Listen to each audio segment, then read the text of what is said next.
এই তো সামনেই পার্লার, আর চুলদারিটা একটু বড় হয়েছে, যাই বঞ্চ কি কেটেছে। ও আবার তো গেলেই তো ওরা আবার একটাই টাকা নেবে। দাদা বলুন কি করবেন? একটু চুলটা ছোট করব। আচ্ছা আসুন, আমি কিন্তু শুধু চুল আর দাড়িটাই একটু ছোট করব।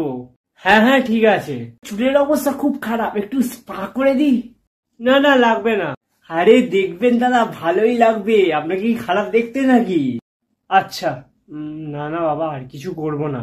একটু আপনার বডিটাকে ভালো করে ম্যাসাজ করে দেবো, বেশ গরমে কিন্তু খাসা লাগবে।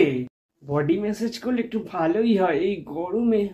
কিন্তু আরে দাদা এত চাপ নিচ্ছেন কেন? আমার দোকানে এখন অফার চলছে, কমে হয়ে যাবে। আচ্ছা হয়ে গেছে। তাহলে দাদা আমার কত হয়েছে?